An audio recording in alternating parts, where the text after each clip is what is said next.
All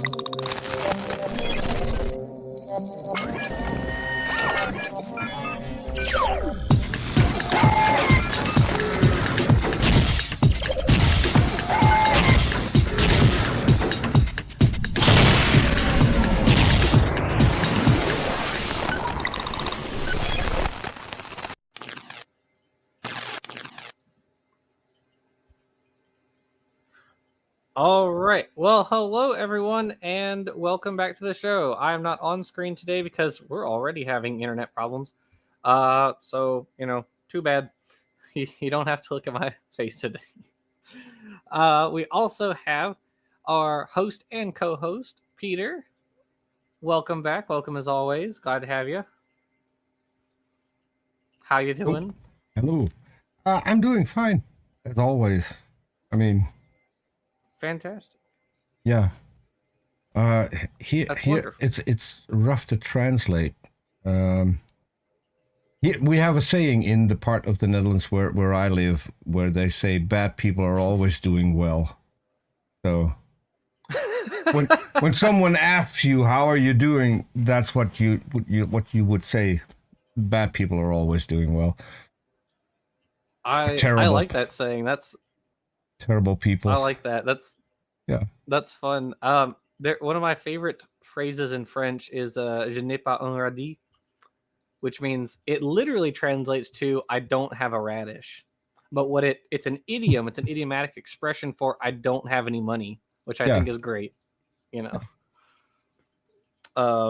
such a fun phrase. Dommage, je n'ai pas un radis. So anyway, the French are strange. They're strange people, but we all knew that. So yeah. Papa fume une pipe. That's one thing. I recall that from my French lessons. Dad is smoking a pipe. Oh, did you? But as they say, Peter, ceci n'est pas une pipe. This is not a pipe. This is a picture of a pipe. Je ne sais pas. So. That's another thing I remember. I don't know. I don't know. Yeah. There was it's from it's an art. It's a painting, and it says "Ceci n'est pas une pipe," which means this is not a pipe because it's a painting of a pipe. I remember that. Yeah. And I don't remember the art. Maybe someone in the audience remembers what the idea, the what is it called? Because you have expressionism and cubism and all that sort of stuff. The style, I guess. I don't remember what style of art that was. There's a play on that in the Ancestor's Tale where Dawkins says "Ceci n'est pas une coquille," which is this is not a seashell. Fun fact: there are these not clams. Were they clams? Maybe they were. Well, a type of bivalve, and they're in the Gulf of Mexico, and their common name is coquina, which is just shell. They're just called shells. On top of that, those who follow me on Twitter, when it comes to art, I just tweeted out a young lady from the UK who can do things with colored pencils you would not believe. I mean, if they had told me this is a picture, a photo, I would have believed that as well. I looked at her Instagram page. It's you're amazing what this woman can do. That's awesome. Also, Jamie E with the answers already. Surrealism was the style that I was referring to. Well, hello, Brian Stevens, Dalton, Jamie E, Scott Duke. Where would we be without Jamie E? Exactly. That should be our new slogan. Where would we be without Jamie E?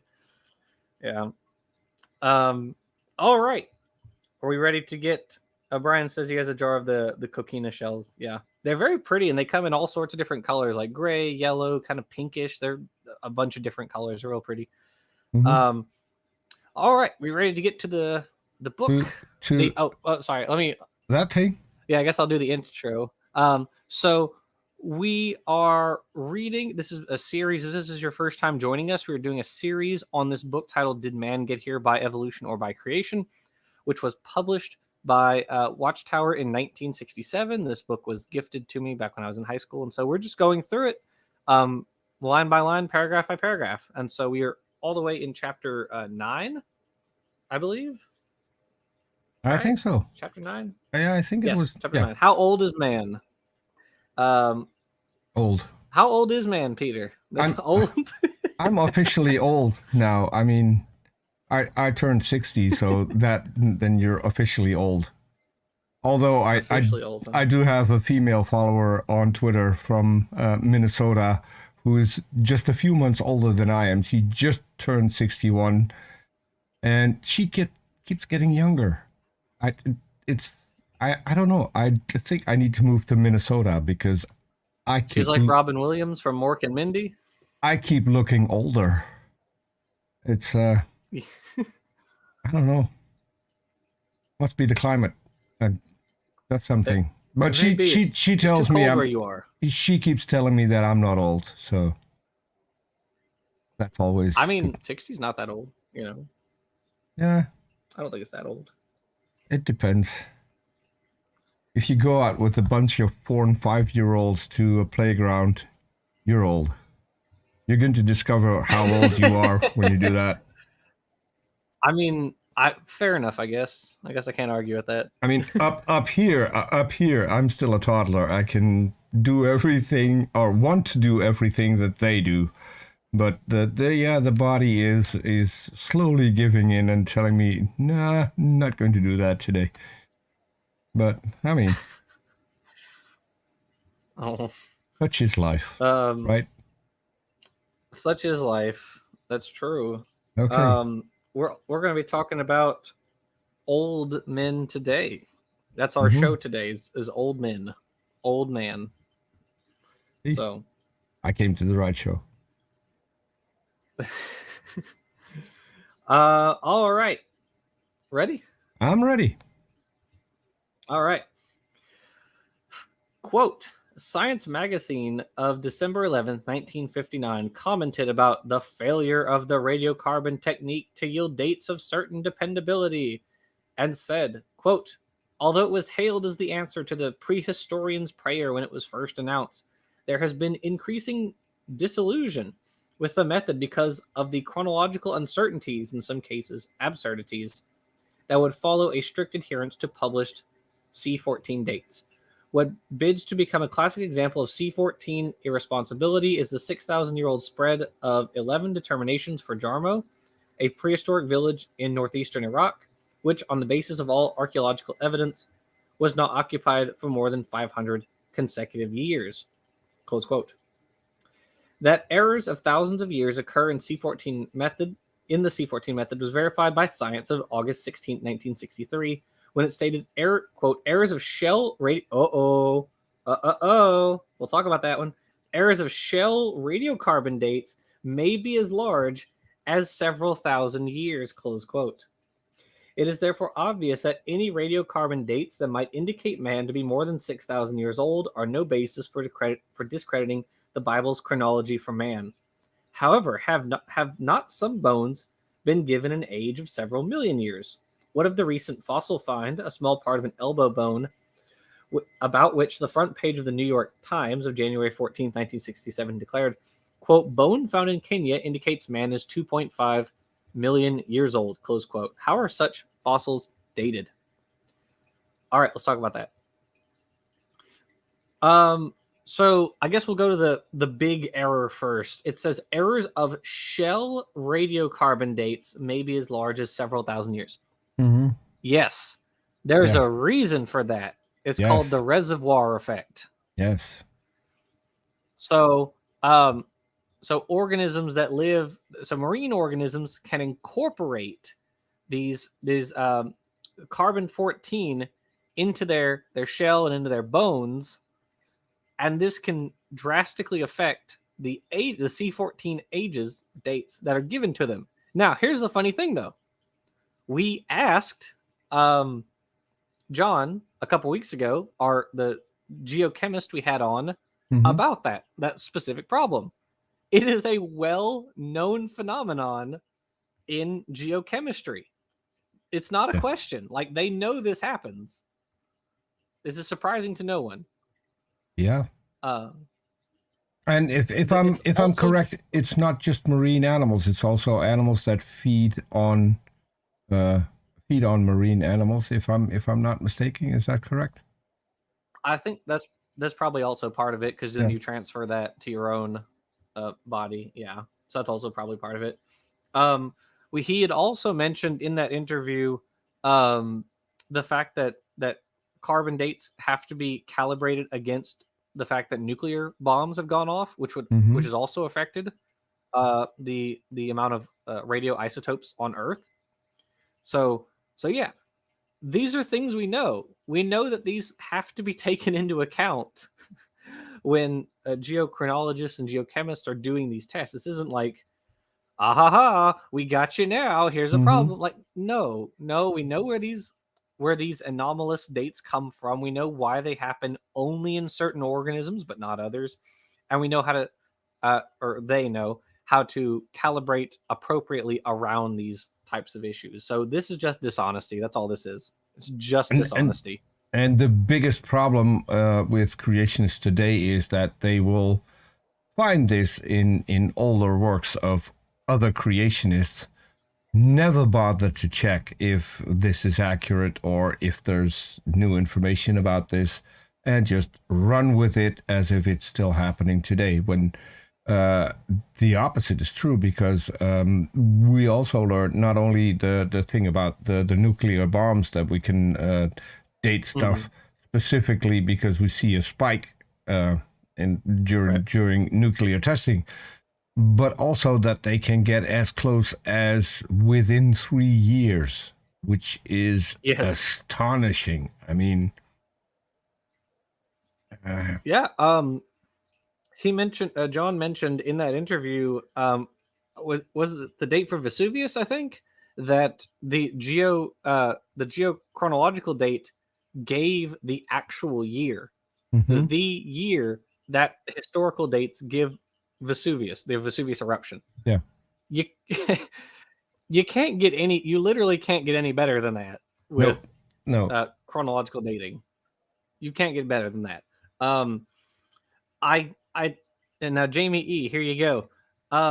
Maybe you can find this Science magazine article from December 11th, 1959, talking about this village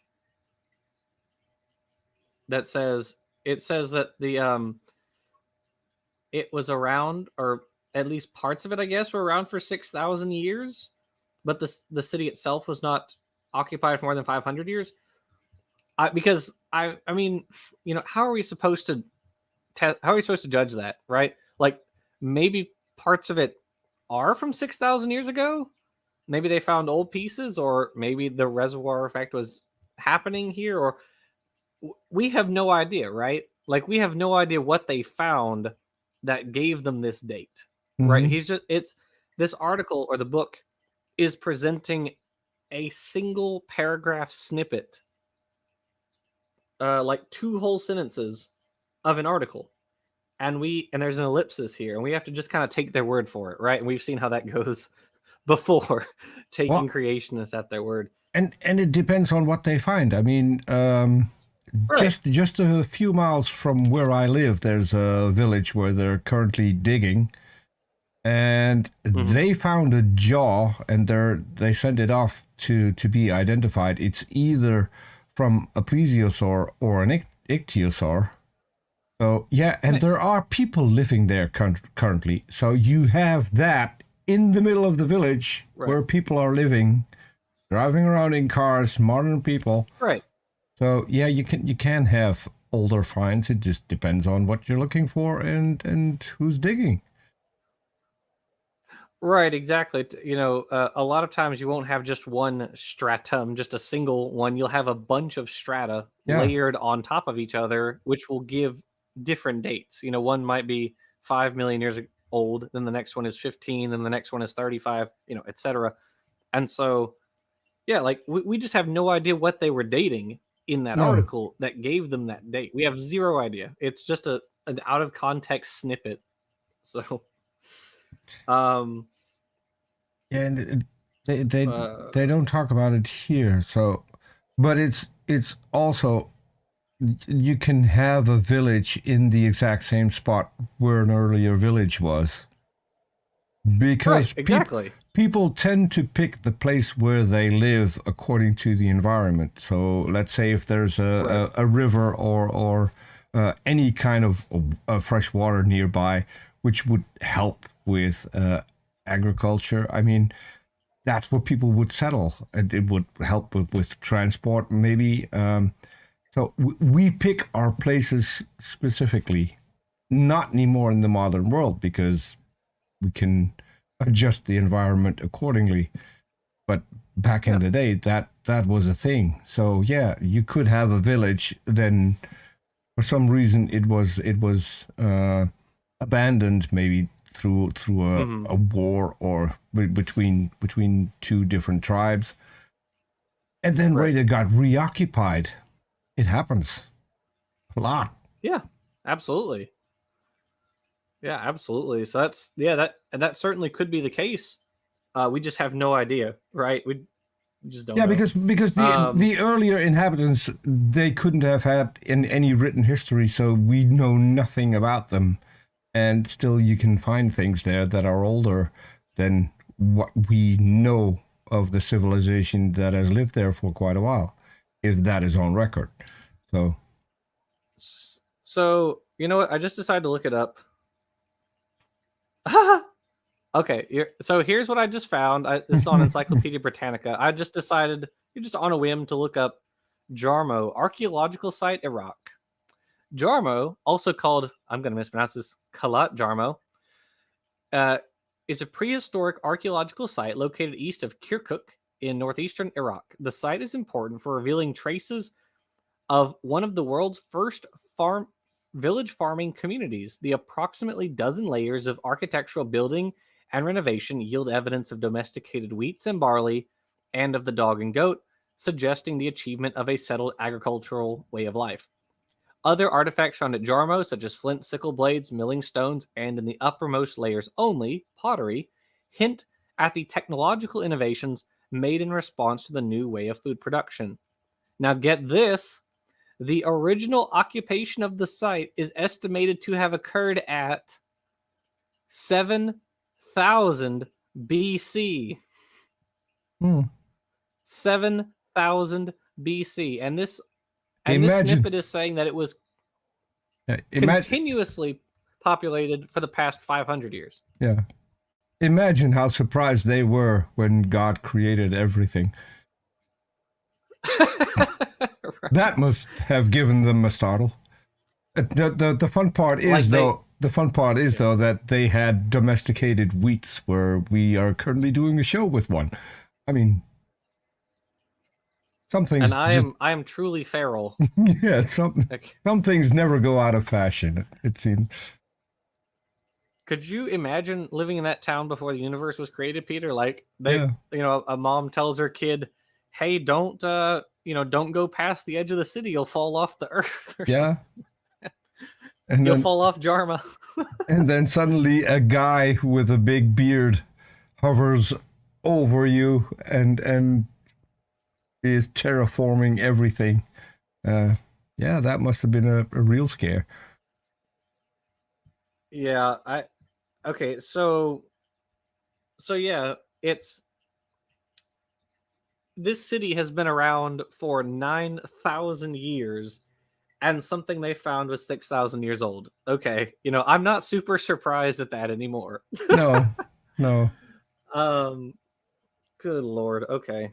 So they're just, maybe It, this was okay, it so it's maybe also what was funny. happening at this time. It's also funny if they find something of approximately that date. It's always in the Middle East because that's where Yeah. the entirety of the Funny how that Bible works, takes isn't it? takes place. But if you ask a creationist where the Garden of Eden was, they have no clue. I mean, if you ask the Mormons, it's in the U.S. because they've bought it. Isn't it And Ohio? then I forgot, but so Wasn't it in Ohio? the fun story about that is that so some Mormons bought the land, the piece of land where they thought the Garden of Eden was, and then they had a split Yeah. in the church, and the people who split off were the people who owned the Garden of Eden. So now the How Mormons unfortunate. lost it because a rift in the church. I But- mean, it makes sense though, doesn't it? Like, Yeah, I but- feel like that's what happened if Christians found the Garden of Eden. Yeah, but the thing is that they're talking about this, and this is in the Middle East, so obviously it fits their narrative. But no one knows where the Garden of Eden was. I mean, for all we know, according to the story, that could have been in the US. It could have been in Australia. Because Yeah. the whole world changed after the flood. And Right. there's no way we can find the Garden of Eden again. So That's it's true. if you have to make up Oh, a lot Missouri. of shit in order to explain your Not book, Ohio, you're, Missouri. yeah, you're going to get into problems. I mean, Yeah. and you're going to be Kyle contradicting Pratt yourself a lot. says, ex-Mormon here, Garden of Eden was allegedly near Independence, Missouri. Thank you. Not Ohio, Missouri. See? Thank you. And Kyle Pratt, just a hint, on Saturday, come visit us over at On Ross channel. I think we do the best reading of the Book of Mormon. Science alert. Brian Stevens found a science alert on the city. Well,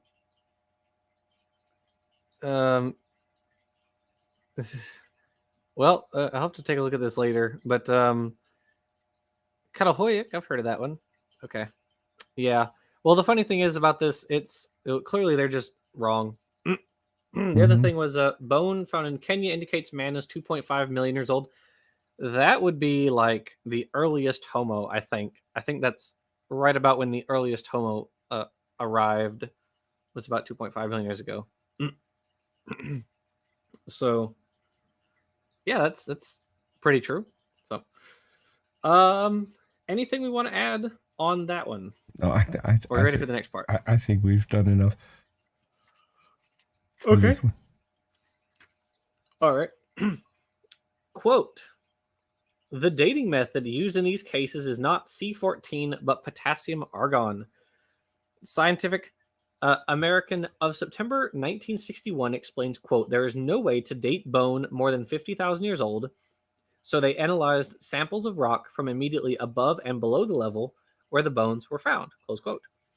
By measuring the content of potassium-40 in its decayed product, argon-40, scientists try to determine the age of the rock, particularly volcanic rock. If the age of the rock above is determined, then the bones underneath that rock must be as old or older. However, the potassium-argon method is very uncertain in measuring the age of relatively recent volcanic rock. Why? Because radioactive potassium has a half-life of 1,300,000,000 years. In that vast time, half of the potassium decays to become the gas argon. So measuring rocks just a few million years old is like trying to measure seconds on a clock that has only an hour hand. As Natural History of February 1967 noted, quote, the potassium-argon dating method is increasingly accurate for dates of less than 1 million years. Consequently, there is a period during early and middle Pleistocene times when dating human remains is difficult and uncertain, close quote. Also, potassium-argon dating of volcanic rock is made on a very weak assumption, the assumption that the volcanic activity dispelled all the argon originally in the molten lava. But if only a trace of argon remained, the clock would not be set at 0, and ages measured by it would be far too high. In regard to a find of leakies from Olduvai Gorge in Africa, Science of April 2nd, 1965, observed, quote, the age of 1.75 million years, ... has been questioned, ... on the basis of the possibility of the material being defective. For example, the material may have contained radiogenic argon at the time of crystallization, or may have suffered atmospheric contamination, close quote. And scientists at Johns Hopkins University had said, quote, the dates are of doubtful value, close quote. In addition, it has been found that the potassium-argon ages do not always fall in proper sequence. In some cases, the bed underlying gave an age younger than the bed lying above it. Okay, close quote. We'll end it there. Okay, so a couple things already stand out to me about this. Oh, nice. Jamie E. found the article. Very nice.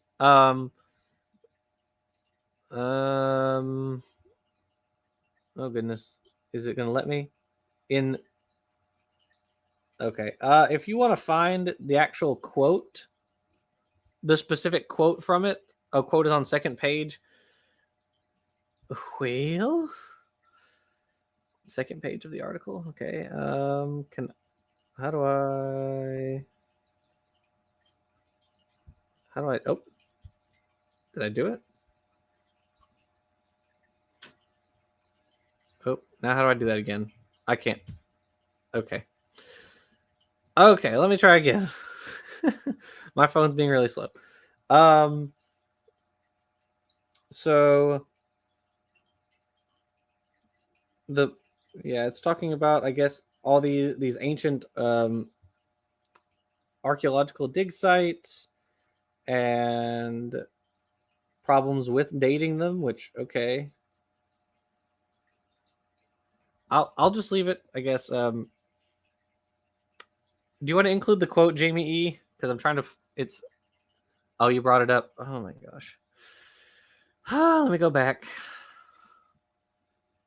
Give us a second, folks. You said 160 or what? Sorry, 1630. Okay, you said top right of 1630.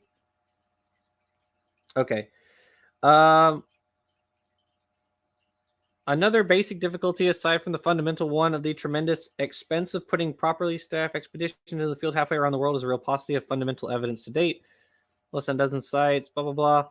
Oh, sorry. A last difficulty at the moment, one of the most frustrating, is the failure of the radiocarbon technique to yield dates of certain dependability. Although it was hailed as the answer to the prehistorian's prayer when it was first announced, there has been increasing disillusion with the method because of the chronological uncertainties, in some cases absurdities, that would follow a strict adherence to published C14 dates.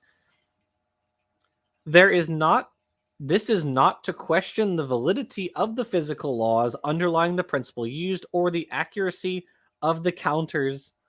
Oops, let me scroll back up.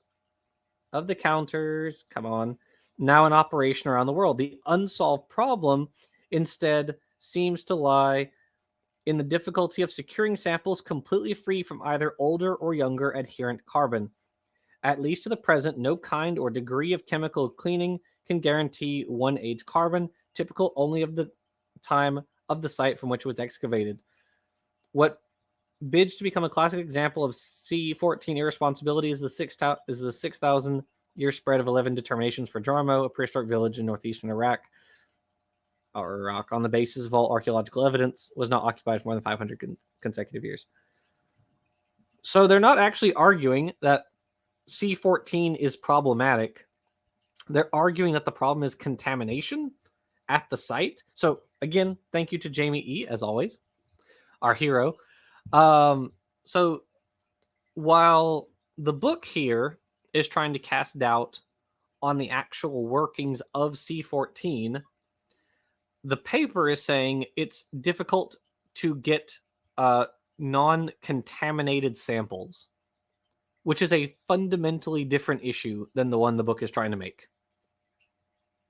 So chalk that up again to just lying about what the article says.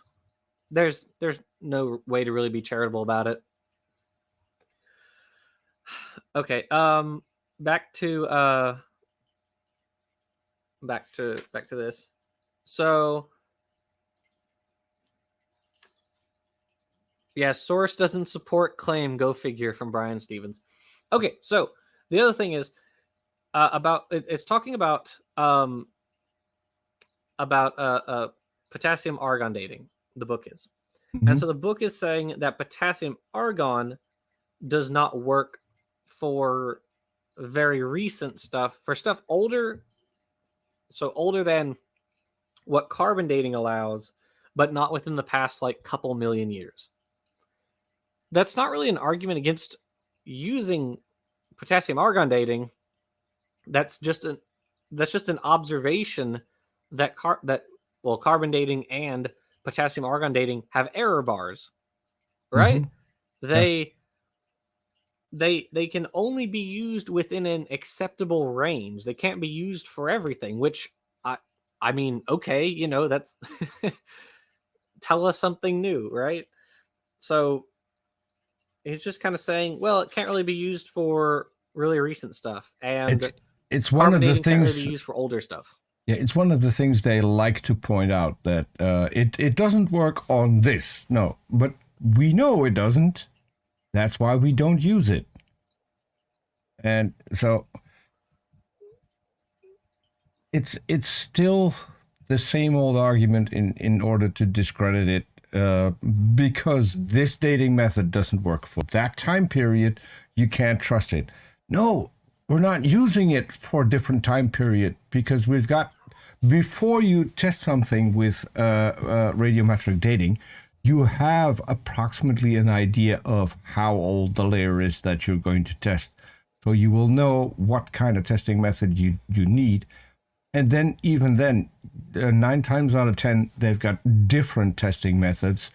So they will test with different sorts of radiometric dating to see if they converge on a similar date, which they usually do if they're right. So this is old news. This was old news when the book was written. Yes, it was. Also, I also just decided to look up, because we don't have any geochemists with us today. I decided to look up what dating method would you use on a sample that is 1 million years old? Peter, would you be surprised if I told you that we have dating methods that can tell us when things are 1 million years old? Would that surprise you at all? No, it wouldn't surprise me at all. I mean, well, it's called uranium lead dating. That's a thing. So, and then there's, let's see. So yeah, we can use uranium lead dating for that. And that took like, a whole minute of Google search. Not even a minute. It took 30 seconds of Google searching. The only thing that surprises me so far is that they haven't mentioned the fact that we can't know whether or not the half-life was the same over a longer period of time, because that's another thing that they come up with. It's so incredibly silly. Which is I mean, which is what they use. Well, they did that in the last one for carbon-14 dating. They did that last time. Yeah. Well, they said that last time with the the ice canopy or whatever, or the water canopy. This is why objects dated from before that time appear much older than they really are, because the water canopy, which existed somehow without destroying all life on Earth, protected the Earth from cosmic rays, because that happened. That's how that works.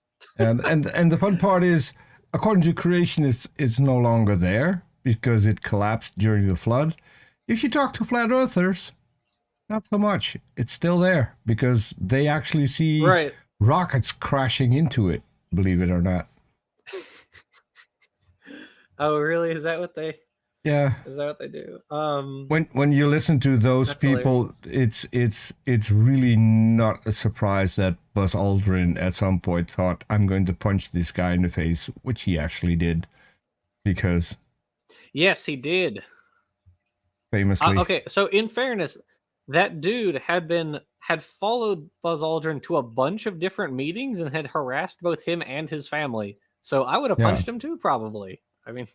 Let's be real. Yeah, and if people keep calling you a liar, so there was one guy who talked about this, and he said, "Listen, Buzz Aldrin went to the moon, but that wasn't everything. He was part of a specific program where, during the course leading up to us landing on the moon, several people lost their lives, some of which were Buzz Aldrin's friends.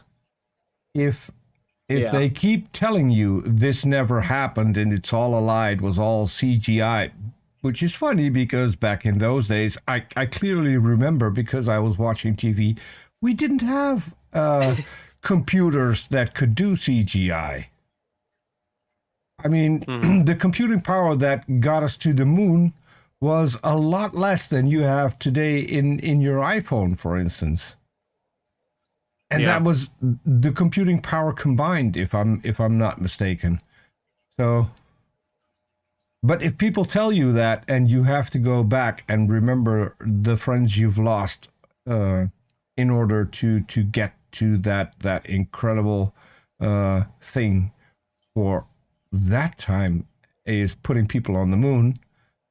Yeah, it's at some point it's going to be too much and you have to vent, and that's probably what he did. Oh, I don't blame him at all for that. I mean, that guy had it coming. No. So no problem. I mean, in general, I don't suggest punching people, but if they harass you and your family repeatedly, I'm not gonna feel bad when they get punched. All I'm saying. Yeah. Yeah. So, oh, the other thing he mentioned was in some cases the bed lying underneath gives an age younger than the bed lying above it.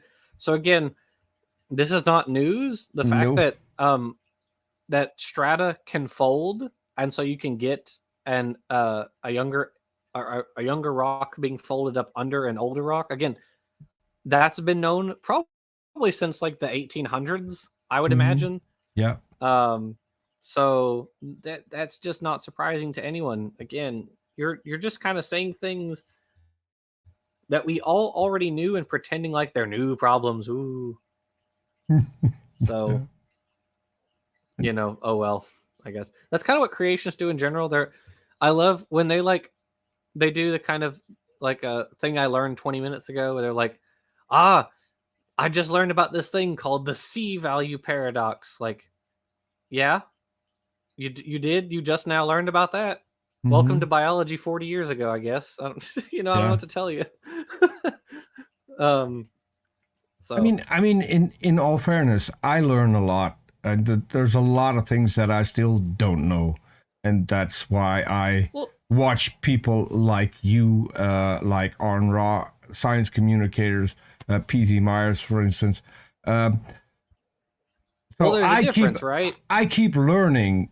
What I don't do is, after I learned it, keep repeating the same old lie, pretending that now I've got something new that I can make up a new lie about that. That's not what I do. Right. And I mean, the difference is you're watching this stuff to learn, right? They are learning. They'll learn a little bit, then they'll use it right as a cudgel. And it's like, no, the reason we're telling you this is we're already aware of it. It's already a thing that we know. It's not a weapon against us if we already acknowledge it. So and speaking about fake news, I think we have the fakest person on the interwebs in the chat right now. And do we have a troll? Is that what you're saying? Yeah, you could consider this one a troll. I'm not afraid of him. Well, I don't really have. I'm not afraid. Who is Jil? Jill, otherwise known as Jesus is Lord, or rebuke and reprove. And that you shouldn't. Oh, that crazy creationist dude. Oh, yes. I do remember him. Yes. And you shouldn't confuse him. You shouldn't confuse him with another guy who is called Rebuke and Remove, because that's me. That's my sock account where I'm impersonating him. I mean, if he wants to come on, no, I'll have him on. No. What? No. No. Bad guy. Oh. No. I mean, bad guy. He's just stupid. He's a math teacher who can't do math. According to him, your ancestors are your descendants. Longitudinal lines entirely are sure how the that lines that take the long way. I so yeah, he teaches science at his school as well. It's his fictional school. Okay, But well, he's easy to scare. Invite a woman and he's gone because he can't talk to a woman. oh, he's a misogynist too, huh? Okay. Oh, Yikes. there's a lot of things. It's better to ask what he's not. He's not a nice person. I've always, I don't know if you guys heard recently, but T Jump did a debate where he used one of my videos as his opening statement, which apparently made Standing for Truth very mad. Now, I have not watched this debate. That was the second time. So there are two things. Was it? Okay. Yeah, there are two things you can say about it, and so some people said it's lazy. I haven't seen this debate. I was told that this happened. Yeah, but I haven't watched the actual debate itself. No, so you could say that if you are a debater and your opening statement and you want to have a video, then you should have a video of yourself as your opening statement. So you could say that. I get that. In this case, Okay. Standing for Truth was a little bit annoyed. T-Jump there's been some emailing back and forth about what we're going to do, what's the topic of the debate. And T-Jump sent him the video in an email saying, this is going to be my opening statement for this debate as well. If you then do not reply to that email saying, okay, we're not going to do you playing a video of Jackson Wheat, then T-Jump can at least react to that. But if you wait until the debate and then say, okay, we're not going to do this, no, sorry, you agreed. Yeah. You agreed on those terms, right? T-Jump was clear. Sure, yeah. And whether or not you agree with him doing that, that has nothing to do with it. Standing for Truth accepted his email.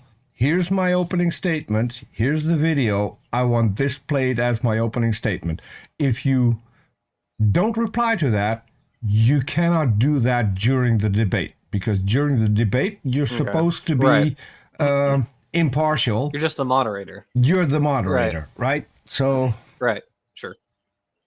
But I mean, that wasn't the first time. The one before that where he used it was in a debate with Kent Hovind, and that's where at some point T-Jump was debating Standing for Truth, because Standing for Truth had messed up the title the title of the debate, which is does evolution create novel, testable predictions.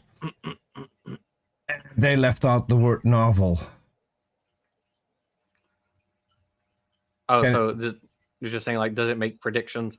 Can it make testable predictions? Well, creationism could make testable predictions. They're just not novel predictions. Sure.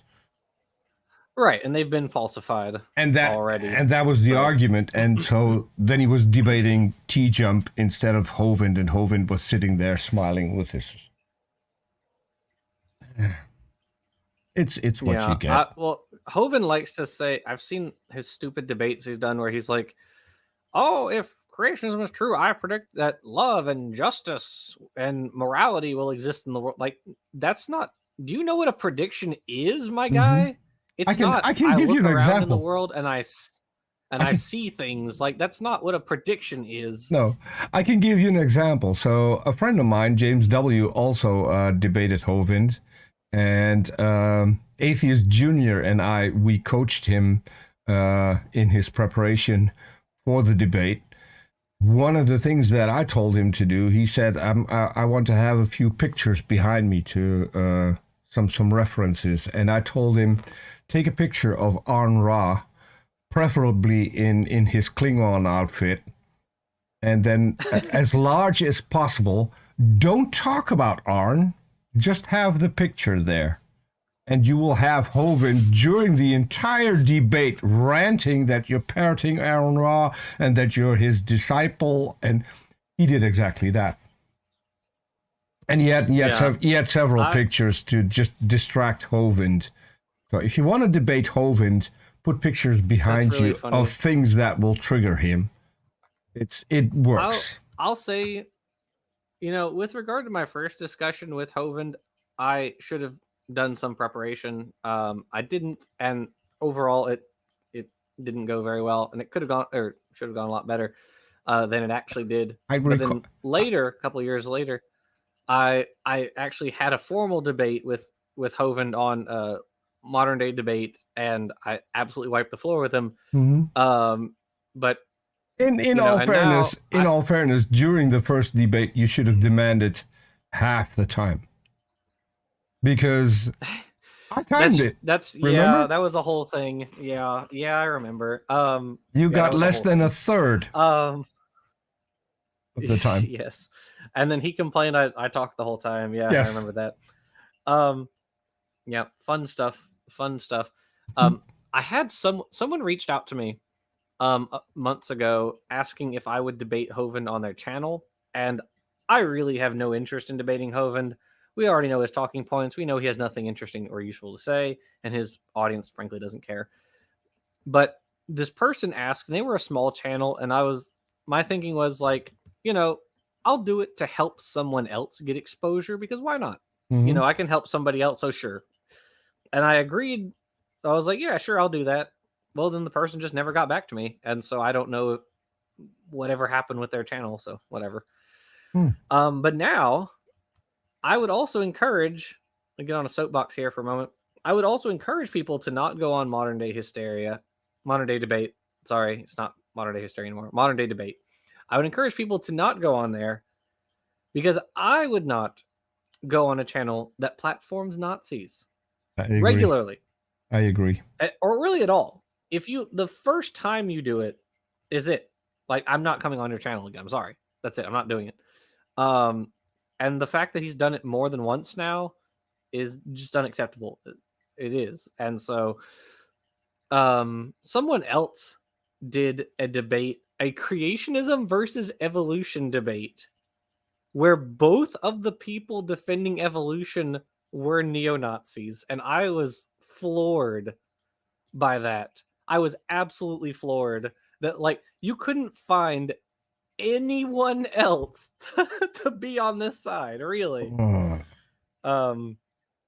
It was staggering, absolutely staggering. So anyways, I get off the soapbox and we can go back to the science. Mm-hmm.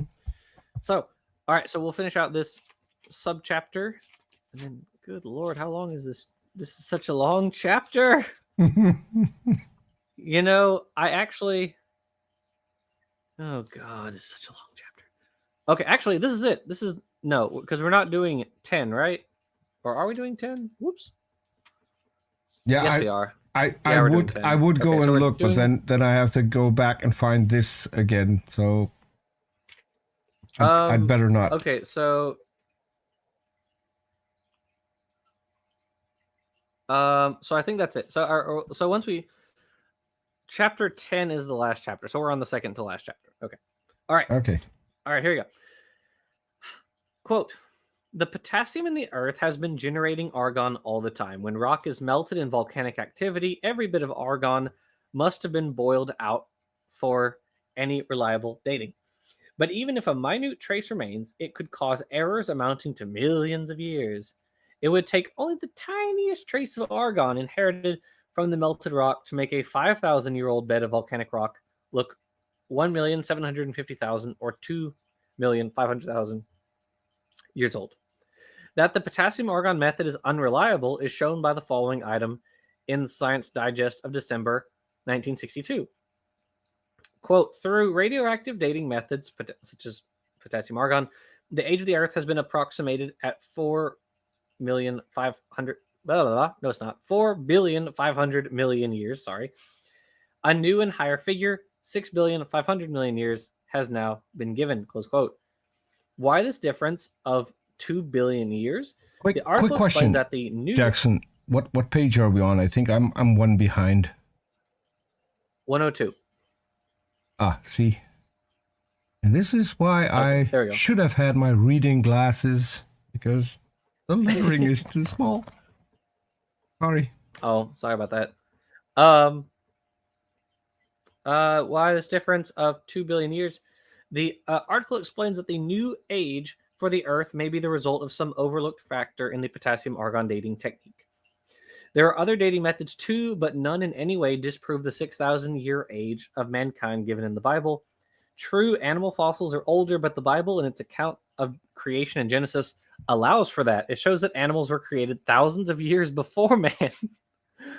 But how can we account for the fact that many fossils are found buried deep under deep layers of earth and rock? Surely not all of this is the result of volcanic activity. Now, is it?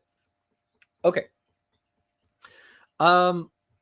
So here's something the book kind of keeps implying but doesn't say explicitly, is it keeps kind of saying that when dates are given, like, you only look at one rock. Mhm. Like, paleontologists go to a dig site, or a geochemist goes, I guess, picks up one single rock and dates that one single rock one time, and that's the answer. Mhm. That's it. Now, we know in reality land, which the creationists are not familiar with, that you can get, well, first of all, you get multiple dates for a single site, but not just for the site. You can get multiple dates for a single rock, right? When we had John on, he talked about how you can look at, you take like a core, for instance, a rock core, whatever, and you can date the inner part, which is the least likely to have been altered, and then you can go progressively outward and see whether or not the date changes as you get closer to the edge, where it's more likely to be reworked and changed. Mhm. And you do that not once, but a bunch of times. You do it at a bunch of different places at the site to get the most reliable answer. So it's not once, it's many times with many samples, right? Yep. So it's very disingenuous to say what he's saying. Now, the other thing is, it's also acting like potassium-argon is it. Like, you have carbon dating and you have potassium-argon, and that's it. You got nothing else. Mhm. And I'm pretty sure even back in the late 60s, that was not true. So I don't think that's true. So it says it would only take the tiniest trace of argon inherited from the melted rock to make a 5,000-year-old bed of volcanic rock look, was it over 1 million to 2 million years old, basically. The thing about that is, okay, if you are using potassium argon on it and it's giving anomalously low dates, then you would use another method and then compare that other method against the potassium argon, Mhm. right? Because it would obviously be giving anomalously low dates for the potassium argon. So it's ridiculous to just act like, oh, we just did it once and a book from 1967, are we expecting this to be accurate? Well, I mean, most of their arguments are still used today by creationists, so it must have some degree of accuracy, right? Yeah. The other thing, so the age of the Earth is actually at 4.5 billion years, and it says a new figure has been proposed. Now, that's probably true. It's probably true that a new age was proposed based on some samples, but clearly that never gained any ascendancy or consensus in science, so it just kind of fizzled out. Also, okay, so the other thing I want to add, I know they talked about this before, but the fact that they say that man is only 6,000 years old, but animals were around long before that is kind of wild.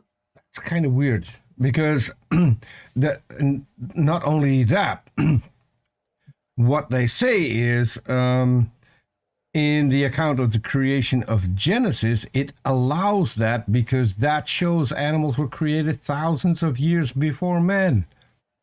I don't think that is what Genesis says. I mean, but Peter, if you read between the lines, yeah, and then ignore the lines and fill in between the lines the things that you want to be there, obviously, because that is what a lot of people do. But this doesn't work. This is just a blatant lie.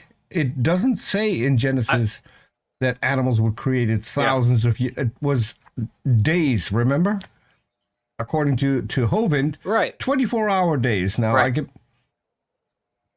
you could say that apparently God must have different. God doesn't have 24-hour days because, I mean, it's like 100,000 years or 1,000,000 years or whatever, something like that. He wouldn't, according to what I'm told, he wouldn't be able to tell time because he's outside of time. He doesn't need a clock. He can't tell time. He's never had any idea. But if he's of omniscient, time.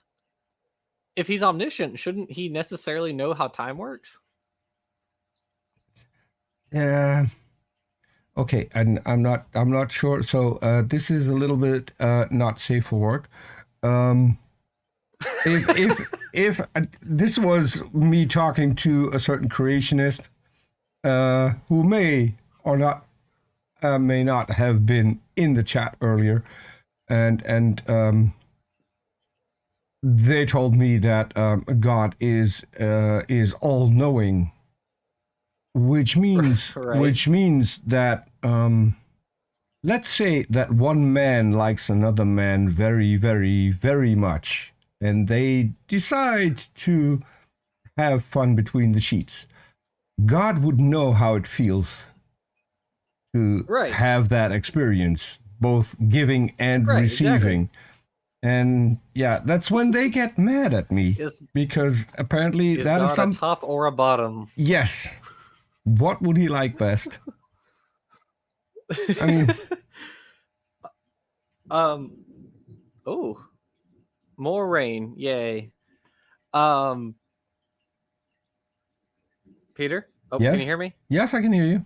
Okay, sorry. It's yeah. I hope my internet does not, or I hope my power doesn't go out because we're having more rain. We've been inundated here we're having a Noachian deluge this week. But yes, you're right, Peter. That's like part of the paradox of, oh, that's right. God is both top and bottom at the same time. You assume he is not omnipresent.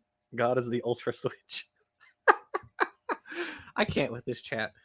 But that's part of the paradox of omniscience, right? That's part of the paradox is I have to bite my tongue so hard now because I want to say something and I really do not want to say that on your channel. I really don't. Now I'm losing my train of thought. The paradox of omniscience. So go ahead. If God knows all, then God knows what sin feels like. But it says in the Bible, God cannot look upon the face of anyone who has committed a sin. Therefore, God cannot look upon his own face because he would know what it feels like to commit sin, but also he would know what it feels like to have not committed sin. And that's part of the paradox of omniscience. And so you get stuff like that, which is why nowadays and it's the same for like the paradox of omnipotence. Like, can God lift a rock so heavy even he can't lift it, or something like that, or create a rock so heavy even he can't lift it. These paradoxes like that. So what instead you hear from apologists nowadays is not God is omniscient or is not totally omniscient or totally omnipotent, whatever. God is maximally omnipotent or omniscient. That way they're like, he's not paradoxical, which, whatever. I don't care. I just don't care. I'm sorry. It's again reading between the lines, ignoring the lines, and fill in between the lines what you really would like to have been there in the first place. Yeah. Oh, the other thing about that, since you brought that up, and that reminded me of something. We did a video on this channel a while. It's been a while now. It was titled Misunderstanding Abiogenesis. It's actually Inspiring Philosophy actually did a crossover with us on that, where we looked at this wacky creationist organization, where they claim that like angels and demons had war on dinosaurs. Like they rode dinosaurs into battle, and that happened between like Genesis 1 and 2 somewhere. Not sure where. It happened somewhere in there. Yes. Yeah, Jamie E., that's the thing. The author of the book implies they don't consider the days of Genesis to not be literal days, yet they also seem to be hammering home the 6,000 year age. Yes. It doesn't make any sense. It just doesn't make any sense at all. And you can't have one without the other. And by the way, what you just said, that reminded me of a guy that I had on my channel. And he has since been kicked off of Twitter and of Facebook, because I was following him on both sites, because I really wanted him to get back, because he said he could provide evidence. And I'm, you know me, I'm all about evidence. But he claimed that the Nephilim had sex with lizards, which resulted in giant lizards, which were the dinosaurs. Yes, absolutely. And I'm here kidding for it, Peter. I'm honestly here for it. And he had evidence of that, and he was going to prepare the evidence. The fun part is that while we were having him on, I had a female co-host who's no longer on our channel anymore. But so he stripped. He took off his shirt in order to impress her. No, which apparently didn't work. The fun part is that he stripped, and then he took a pan off of the stove and started eating straight out of the pan to look more masculine, because he really wanted to impress her, it was funny. Does that make someone look more masculine? No. I have never heard of that one before. That's a new one on me. No, it didn't. It didn't work. It didn't work at all. Oh man. Yikes. That's like, so it's just more masculine to not use plates, I guess. Never, who knew? Never thought. Never would have thought. Dalton says that would make for pretty good world building in a D&D game. Yes, it would. Yeah, it probably would. Gosh. All right. We ready for a manly lack of cutlery and dinnerware? Yes, absolutely. Oh, dang it. Hold on. My cat just got in. Peter, distract the audience. Okay. You want to... Okay, Jackson's gone, so because Jackson always juggles, so I'll start juggling. I have nothing to juggle with at the moment, so I have no clue what I'm supposed to be juggling with. But let me take a minute and tell everyone in the side chat, hey, Mark Reed, up early. I mean, what is it? I'm back. 7 a.m. You're up early. Jeez. Yeah. Alrighty. We ready? Ready to move on? I'm ready to move on. All right, let's go.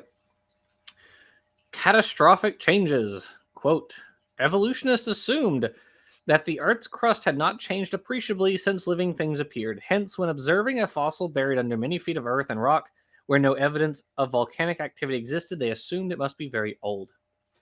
But the Earth's crust has not remained undisturbed. Gigantic upheavals have buried fossils far beneath terrestrial matter that was much older than the fossils it covered. Of this type of upheaval, New York Newsweek of December 23rd, 1963 said, quote, catastrophism is a fighting word among geologists. It is a theory based on divine intervention, and its adherents held that the history of the Earth and the life on it were moved by a series of disasters inspired by God. The last one, Noah's flood. It was the major line of thought for a few decades last century, but a vigorous counterattack by the naturalists against the supernaturalists eventually pushed it aside. But now many geologists believe the counterattack may have been all too vigorous. In their haste to reject the hand of God, they have passed over some solid evidence that could help improve their understanding of geology and evolution. There is evidence, for example, that great expanses have been inundated within a matter of days. Such catastrophes were often followed by explosive development of different forms of life, close quote. One paleontologist from the American Museum of Natural History added the comment, quote, geology students are taught that the present is the key to the past, and they too often take it to mean that nothing ever happened that isn't happening now. But since the end of World War II, when a new generation moved in, we have gathered more data and we have begun to realize that there were many catastrophic events in the past, some of which happened just once, close quote. Okay.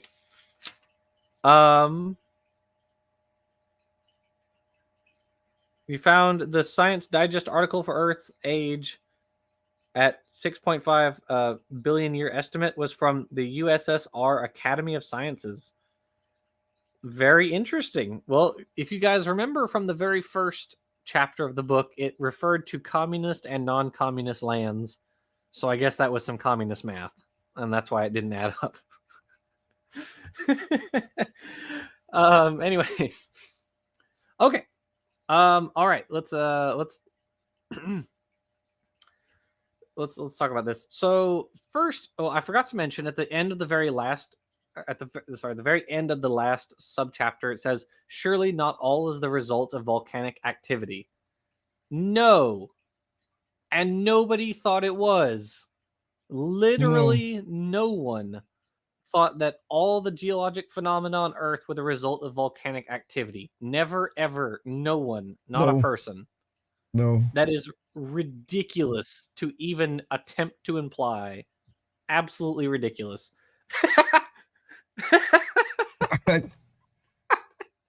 Dalton said our math. Because they're communists. Oh my god, Dalton. I can't with you right now. I just cannot. Anyways. Evolutionists assume that the Earth's crust had not changed appreciably. Again, no. That's not what they're saying. No, Lyell and the other naturalists were not arguing that the crust of the Earth had not changed appreciably. They were claiming it had not changed appreciably by rapid jumps. They were claiming that the changes were gradual. That's the gradualism, right? That's what Lyell was talking about. It's a complete misunderstanding to say that the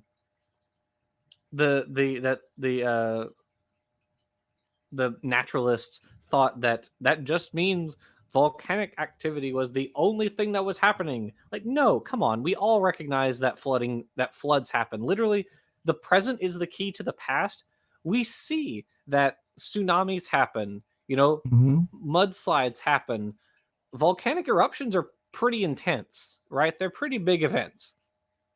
But that's not what they were talking about. That is not at all what they meant when they were referring to catastrophism. Because as it correctly points out later on, or lower down on the page, it says catastrophism was based on divine intervention. That's what they're arguing against. They're arguing against the global flood, which I can't remember his name. Maybe Jamie E can find it, or somebody else can find it.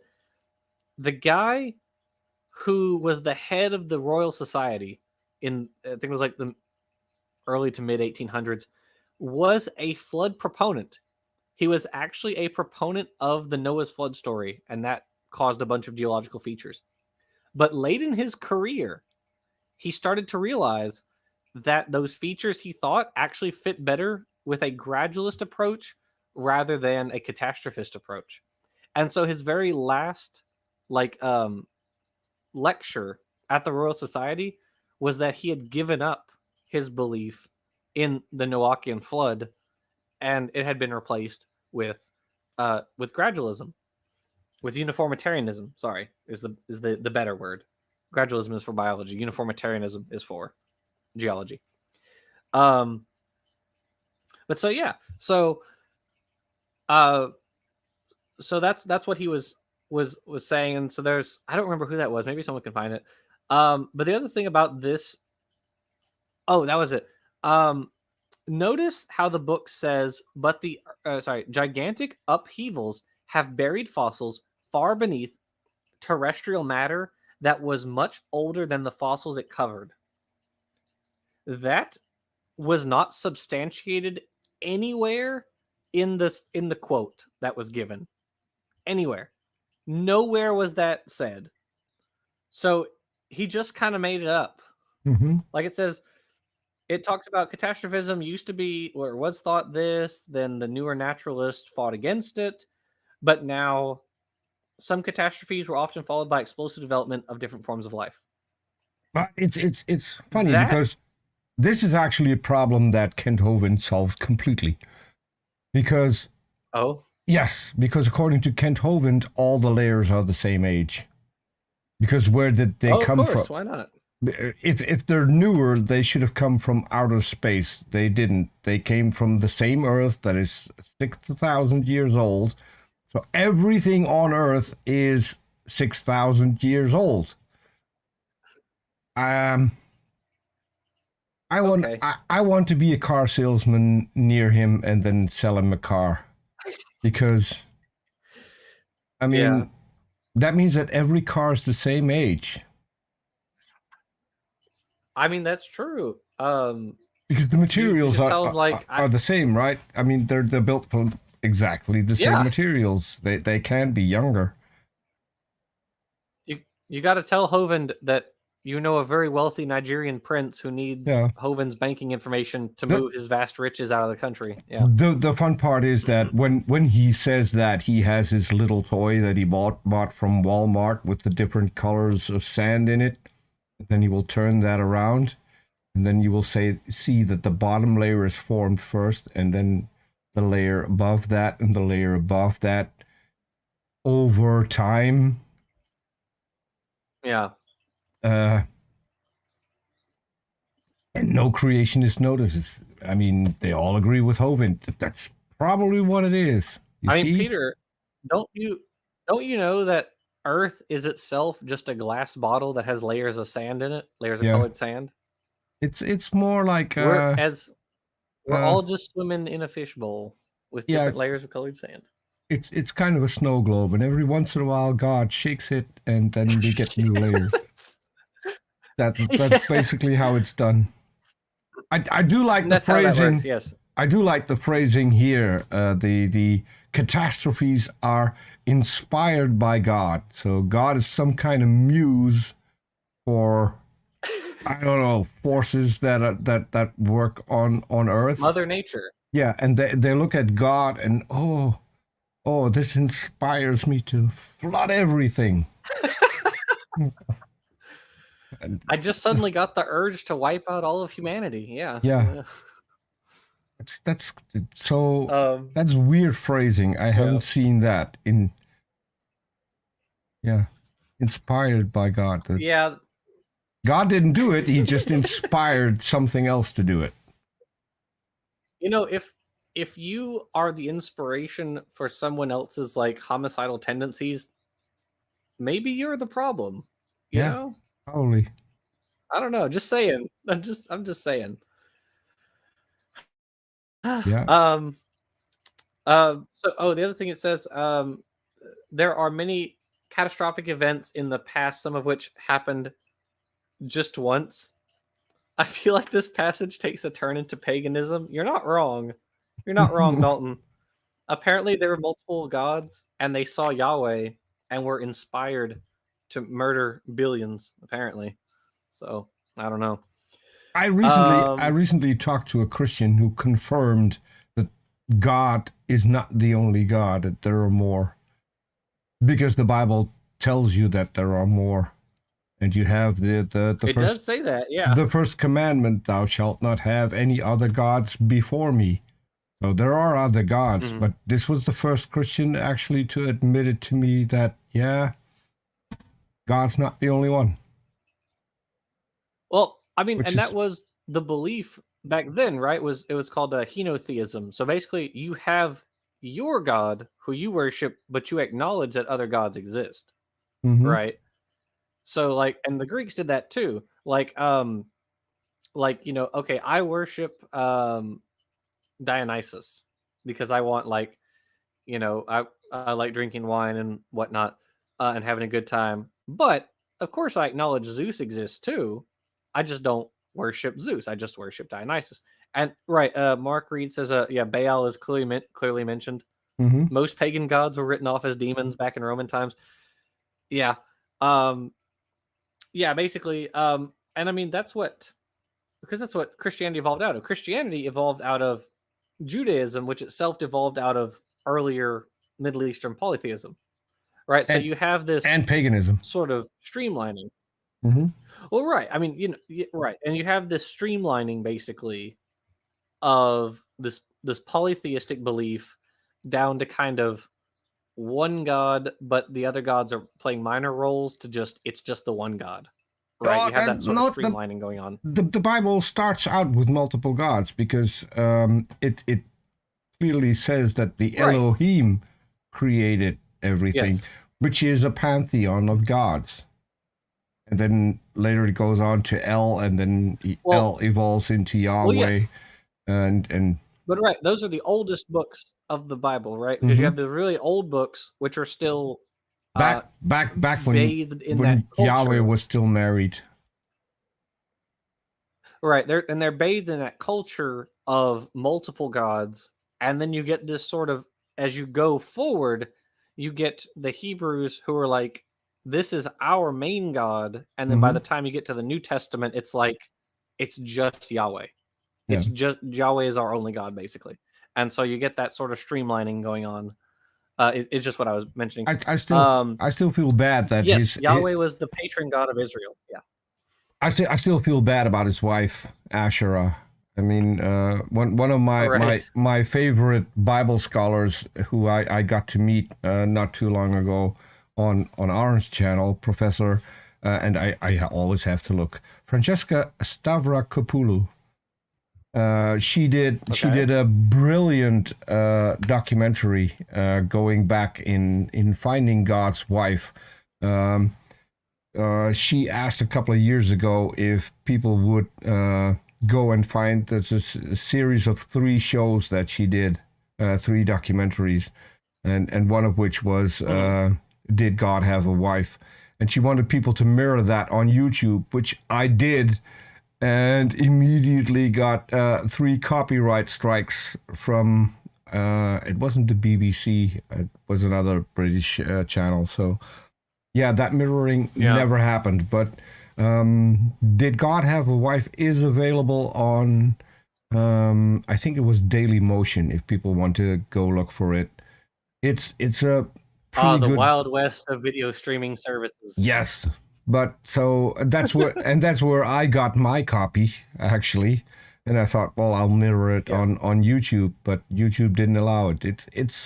It's a pretty good documentary. I love the work that she's done. She's done several documentaries on UK TV, and she's written a lot of books. The last one is about the anatomy of God, and so there seems to be an entire chapter about the penis, and the penis is mentioned a lot in the book. And yeah, if you know Francesca, that's one of her favorite topics to talk about, that part of the anatomy in gods. It's just funny. If Daily Motion is the Wild West, what does that make Live Leak? That's just the wilderness, Dalton. You're just in the wilderness at that point. There's nothing else out there. Mm-hmm. Yeah, that does sound really interesting. That's really cool. I will have to check that out. And you guys in the audience, you all heard that, so go check that out. Yeah, it's she's very thorough, and what I like about her is that she actually likes the Bible as literature, and so famously she had several clashes with Richard Dawkins, who thinks that the Bible is just trash, and so there are pieces of video where they have a good clash on screen. Peter, is that the woman who was on that YouTube clip where it's like her, Dawkins, and a vicar or a priest or something, and is that her? Yes. And she and the guy asks her like, was Moses a real person? She's like, no. No. Was, uh, did the flood of Noah happen? No. Yeah, and like a bunch of stuff like that. And she's just like, no, no, no, that really happened. And then the priest is like, well, but how can you say that? Yeah. He got real upset about it. That was And her yeah, though, huh? and they went on, and at Okay. some point the priest or the vicar asked, but in panicking, and but Jesus, and she says, well, yeah, probably there was a character called Jesus, but Right. He yeah, was like, oh yeah, he wasn't the okay, guy there we that go. We you got it. read about in the book, which is one of my favorite parts. I mean, Yeah. Okay, I did see that clip. I was like, that sounds familiar. I think, mhm. yeah, I had seen that clip. I mean, I agree. I actually do have a book that's titled "The Bible as Literature." So, and actually, I tweeted about this earlier today. Um, because I kind of have to disagree with. I was watching Vosh the other day, and he was like, "Oh, the Bible's so boring. Christianity's so boring. Once it becomes like mythology, it's basically just going to disappear." Like, I don't think so. I think there are some interesting aspects to it. I think what's interesting about it is it's such a well preserved. It has such a well preserved religious history, right?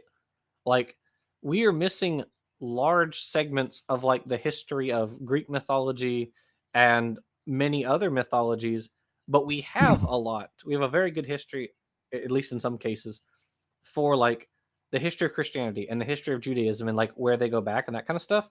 And I think that's really cool.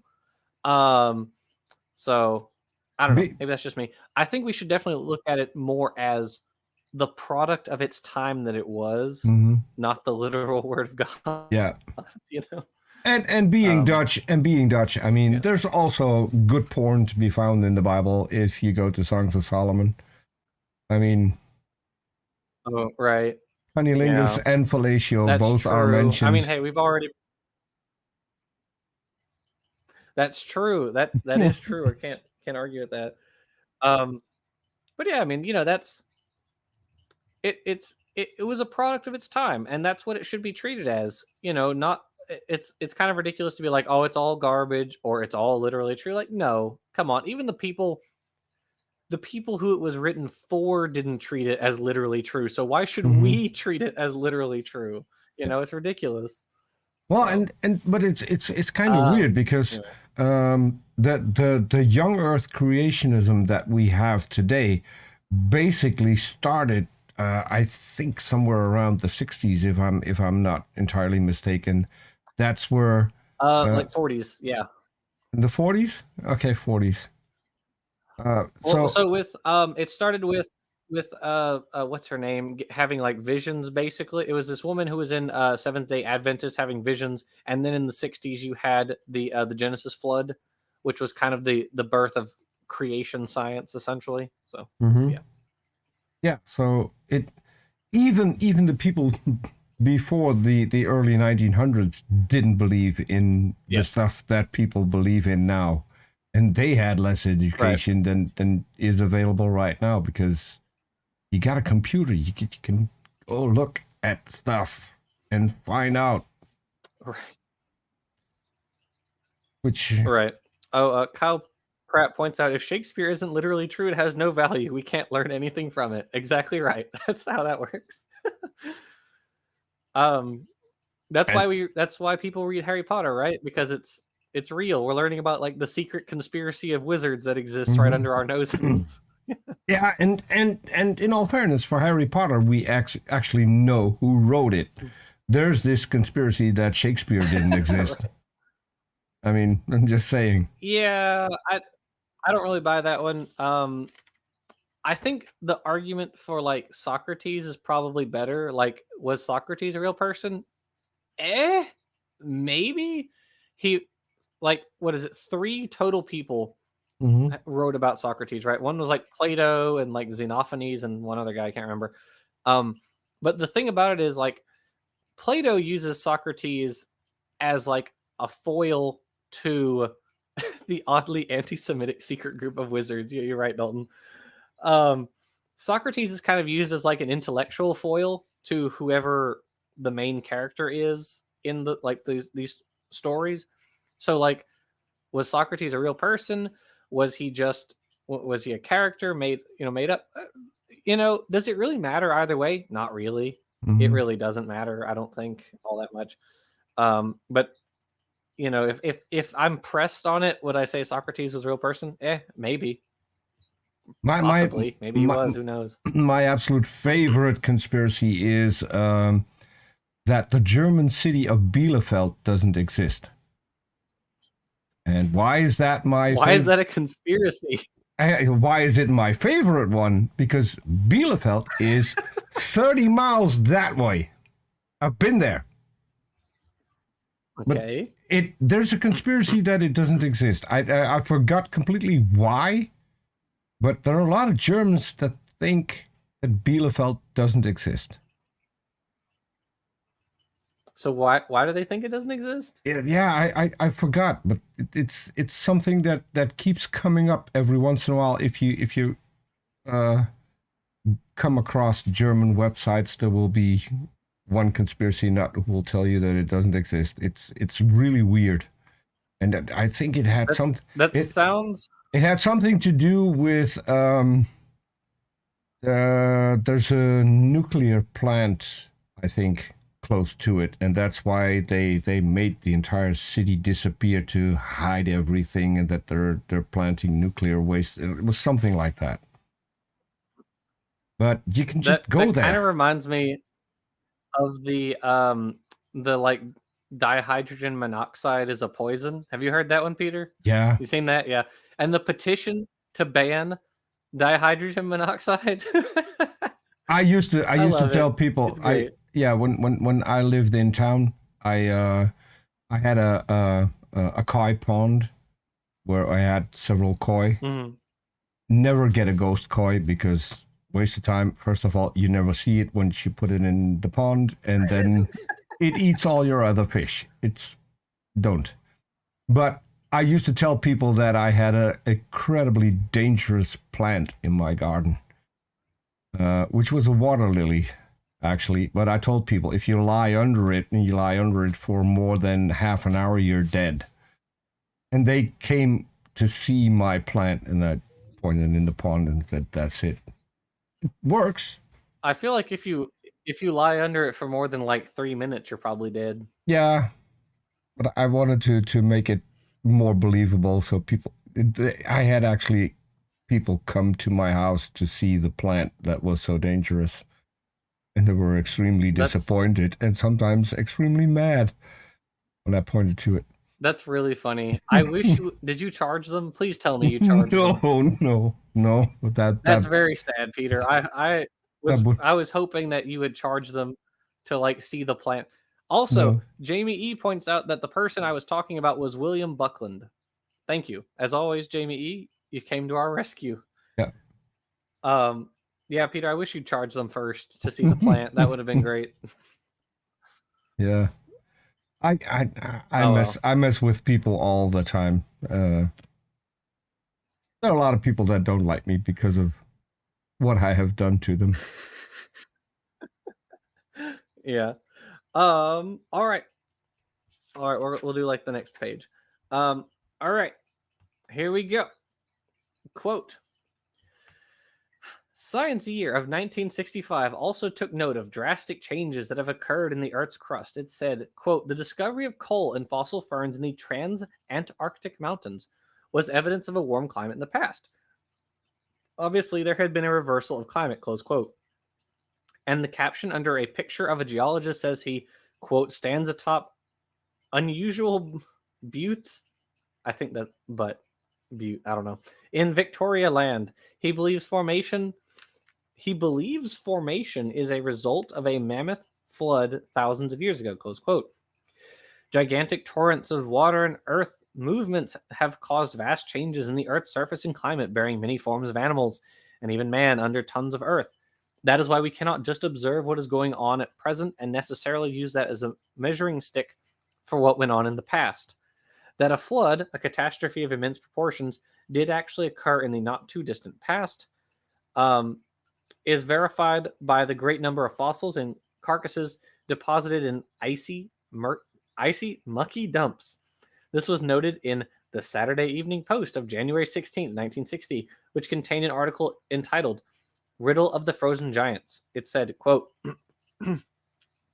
about 1/7 of the entire land surface of our Earth, stretching in a great swath round the Arctic Ocean, is permanently frozen. The greater part of it is covered with a layer varying in thickness from a few feet to more than 1,000 feet of stuff we call muck. Very scientific. This is composed of an assortment of different substances, all bound together with frozen water, which becomes and acts as a rock. It is usually, for the most part, composed of fine sand or coarse silt, but it also includes a high proportion of earth or loam, and often also masses of bones or even whole animals in various stages of preservation or decomposition.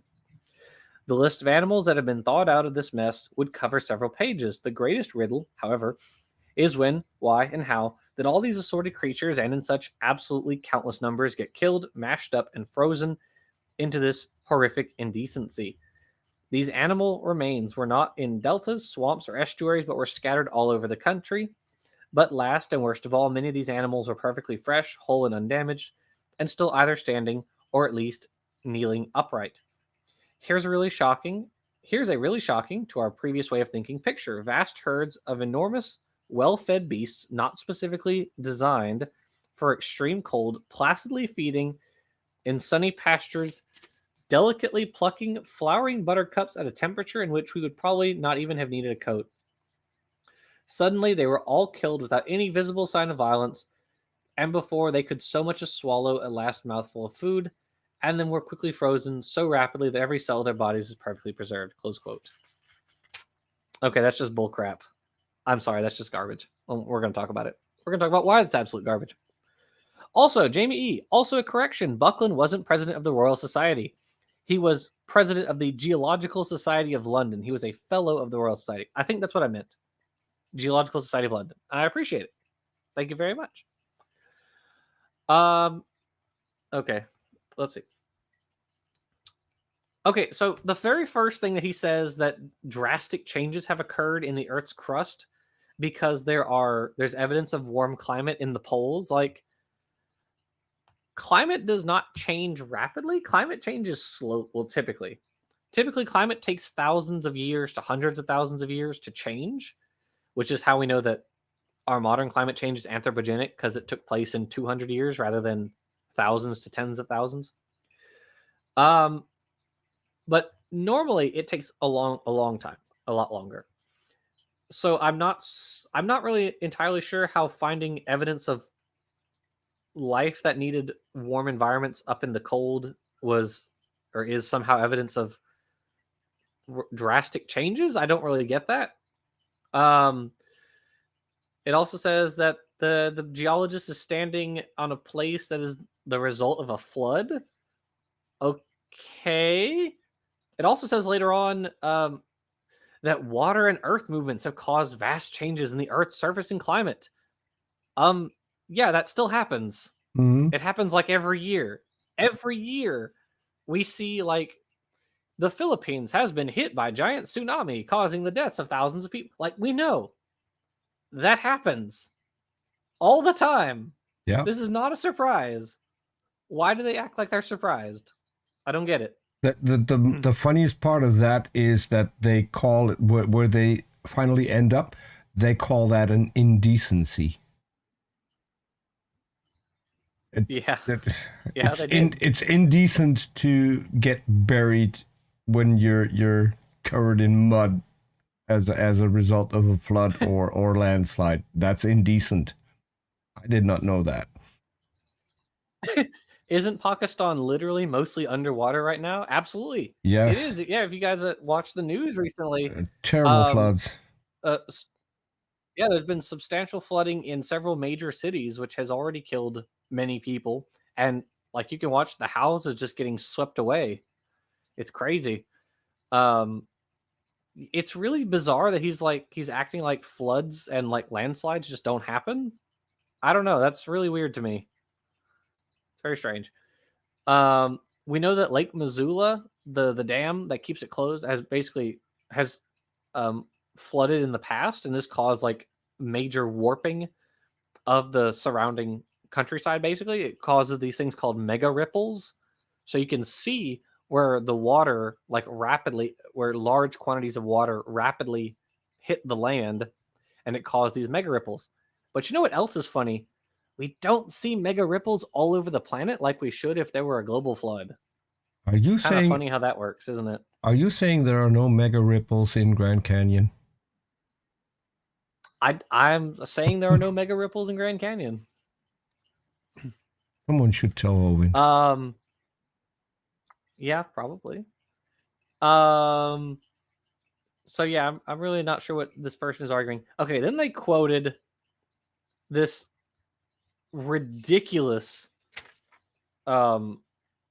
sentence, or this ridiculous article. Sorry. Now, this article starts off fine, but then it just takes an absolute turn right at the very end. These organisms were absolutely not killed in like a sunny pasture. That did not happen. No. That is ridiculous. And actually, fun fact, I called Hovind on this exact claim. I called Hovind out because Hovind still uses this argument today. Mm-hmm. Remember, this book was written in 1967, but Kent Hovind is still claiming this. He still is. Yeah. Hasn't gone anywhere. So Hovind claimed, one of the things Hovind claimed, because RJ made me watch a bunch of videos of Hovind before our debate, and in one of them, one thing that really stuck out to me was Hovind said woolly mammoths didn't have sebaceous glands. That means they did not live in, they couldn't pack their fur, so they didn't live in cold environments. So that stuck with me because the idea that woolly mammoths did not live in cold environments, they lived in these nice little sunny places. You wouldn't have needed a coat. Like, did they live in warm places sometimes of the year? Yes, absolutely. Fine. They migrated. That's fine. But were they also found in cold localities? Yes. We found them up in the Arctic Circle, for God's sakes. It's ridiculous.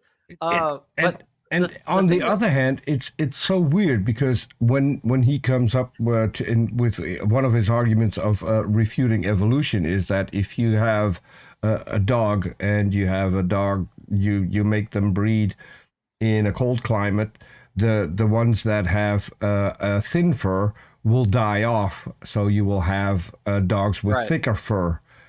So apparently when you have dogs, the body hair is there for insulation against a cold climate, whereas mammoths, not elephants. Yeah, mammoths just had the fur as a sort of a fashion statement, I guess, because that's all it was there for. Yeah. Then this is the problem with creationists. No matter what the claim is, you will find them claiming the exact opposite on something else in order to make their argument plausible. It is so incredibly weird and dishonest. Although, granted, there are creationists who wouldn't think about this and wouldn't even look at making opposite claims and think that there was anything wrong with it because they're not looking at that. Yeah, Dan Stern Cardinal has started a series on his channel where he's looking at just how creationist arguments are not internally consistent with other young Earth creationist arguments, and it's a very funny series. I like it a lot. It's very well done. Because not only do the arguments not work, they don't work within the fabric of the young Earth creationist like mindset. They just don't work against other creationist arguments. It's very funny. The other thing about this is, so in addition, so when I was preparing for that debate on Modern Day Debate with Hovind, my first thought was, because as I was reading about this sort of stuff, I was like, what have we found? because they say these mammoths are frozen solid with their gut contents intact, right? So my thought was, what are their gut contents? Wouldn't you know, Peter, their gut contents are polar plants. Mm-hmm. Not nice, happy little sunny plants. No, they're polar plants. And we found pollen from polar plants in their teeth. They were definitely living in cold environments, at least for part of the year. And so at the time when I first watched the video of Hovind, and he said mammoths were not cold weather animals, and I pointed this out. I said, hey, we have their gut contents. They were eating polar plants. They have polar pollen in their teeth and also in their feces. He was like, oh, but they didn't have sebaceous glands. To which I was like, that's a really weird claim. So I did 10 whole seconds of Google searching. And Peter, would you like to know what I found? That they have sebaceous glands? That they had sebaceous glands. We have found them. Yeah. Yeah, it took 10 whole seconds of Googling. Yeah. During that debate, and I read the abstract to Hovind, and I said, you need to change your argument. Because it shows how little he cares about his own arguments. It really does. That he will not bother to just pause for a minute and do a little bit of research, because this claim he's been making for years is just flat wrong. And he had no response to that. He didn't come back to it at all. He just kind of moved on. And I'm sure he still repeats the same claim about mammoths now, but probably. But it's totally wrong. So yeah, and the animals that died like this, they died because it was so cold. It was basically so cold, and that, or they were covered in snow and ice, and maybe they were dehydrated or old, or maybe they were young or what have you, and the conditions just got too much for them to handle anymore, and they died. They keeled over and they died, and then they were buried in the ice, and and then years later, when the ice thaws, we find them, and they're very well preserved. Yeah, but they didn't die. It was not rapid freezing, basically. The other claim that they make, that every cell of their body is perfectly preserved. No, that's nonsense too. No. Yeah. Even with the animals we found in the ice, not every cell is perfectly preserved, because that's not what happens. Right, and there is decomposition going on before the animal is completely frozen. It doesn't work. Correct. Yeah, there's decomposition. There's also warping of these animals by the pressure put on them by the sediment and the snow and stuff. So they do actually get like crushed. So yeah, no, they're not just like perfectly preserved in a little ice cube or something. That just isn't how it happens at all. That's totally wrong. There is decomposition. There is warping of their features by the sediment. There's also obvious that they did not in warmer seasons, after they're frozen, they get thawed and they're preyed upon by other animals. We find that as well. Right. So yeah, absolutely. Literally everything in this passage is completely wrong. Yeah, the Saturday Evening Post. I mean, it's just some local newspaper, basically. He's just citing like a local newspaper for a scientific argument, and I have no idea where they got the idea that these things were frozen instantly, because no paleontologists think that. Nobody thinks that. It's crazy. You're right. They're found. They have like bite marks and stuff, and that's also true. And creationists really don't like to talk about it, of dinosaur fossils and of very very fossils in general, really, because creationists like to say, oh well, look at how how well preserved so many fossils are. Well, actually, lots of fossils have bite marks and scratch marks in them, indicating that they were scavenged after the animal was dead. In Yeah. fact, I just did a video, the Eye's Tale, where I talk about Cryptoprocta spelea, which is the giant fossa, and the giant fossa preyed on lemurs.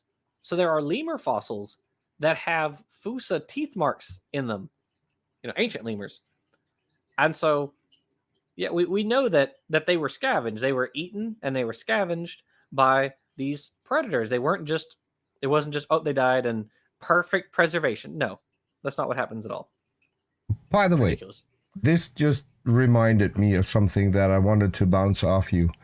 Are you still following our favorite breatharian, Raw Matt? No, I haven't watched anything See, either of those loonies have put out in a long time. You missed out on so much fun. Because quite recently, he did a video in which he pulled up an article where it was alleged, according to a very famous Egyptologian who can't be found anywhere on the internet, but he's very famous because Ramat had his Very name. famous, Yes. And this man claimed that dinosaurs actually were used in the construction of the pyramids in order to transport the huge blocks. Yes. And the fun part is, I think it'd be hard to like hook up like an ibis to a giant block of a. You know what the funniest part is? He showed the website with the article on screen. So I did a quick I did a quick Google search for the title of the article and immediately found the website. The website is called World News Daily Report. And in their logo, it says where facts don't matter. And he read several articles from that website as if it was actual real science. So Peter, that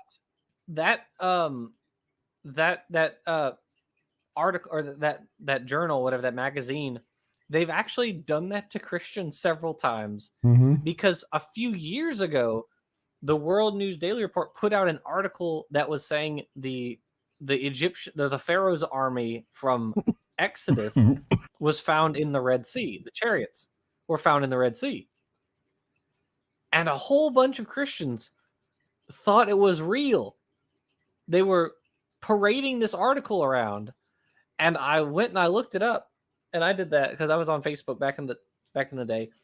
And I was like, this is a satire site. None of this is real. And they were real upset about that. So. My favorite thing was that on the page that he showed, on the right side, there were listings of other articles, one of which was Florida man arrested because he went around capturing people and anally probing them while dressed up as an alien. That was my favorite article by far. And he had that on screen all the time while reading. That's great. And this is the guy. Okay, and this is the guy that is writing books with standing for truth. Just saying. Yeah. So for anyone who doesn't know, breatharian means you think you can get nutrients just from breathing. You don't have to eat or drink, I guess. And the other thing was, he also claimed to have lived off of honey, like raw honey, for like 8 months, I think. I believe it was. In all fairness, if you look at Raw Matt, if you look at Raw Matt, he looks like a cancer survivor patient. Like, that's what he looks like. Yes, you would think that he actually tried all of that. It shows. He looks like he's going through chemo right now. Maybe he is, and maybe that's not funny, but like, he looks bad. He doesn't. He really does. He does not look good. No, he doesn't look like a healthy man. Not at all. No, he doesn't. He looks like he's still practicing breatharianness. Yeah. Yeah. Now, no. See, the thing is, I don't follow anything any of those clowns do. Not Raw Matt or Uncooked Matthew. Not Standing for Truth or I don't freaking know who else is. Who cares? Anyways, I don't follow any of them, and the reason I don't follow any of them is one, I don't have the time between work and school. I both assist in teaching classes and I take a couple classes. And YouTube. I don't have the time on the one hand, but also I have zero desire to watch those idiots do anything because I've seen their streams before, and it's just constant stream of lies. Yeah. And I can't. I just can't. They're it's their audience, because you have to wonder. It's like the old I don't know if it's a proverb or what, just a saying, is who's the more foolish, the fool or the fool who follows him? Because I see what they post, and then I see the things their audience says, and I just have to wonder, like, man, what's going on over there? Yeah. It's pretty bad. These are people who talk about faith, but if you watch them, you lose faith in humanity. Yes, because not only are they stupid, they're mean. They're like, members of their group have been racist and misogynistic and transphobic and homophobic. It's like, these are okay.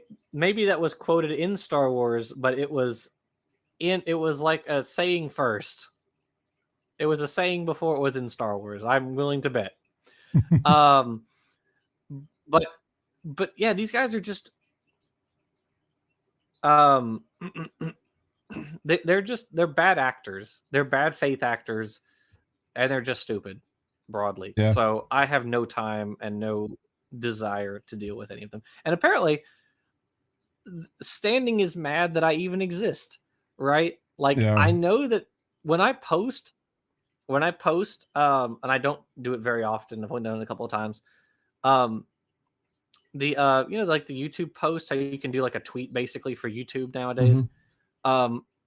If I do that and it's like indirectly at Standing, he'll show up in my comments.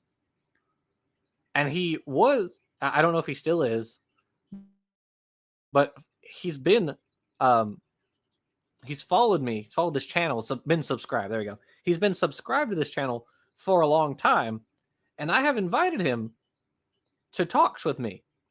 He hasn't talked to me like, one-on-one since 2019. It's almost it's been almost almost 4 years since the last time he talked to me. Yeah. And it's really funny. He's just afraid of me.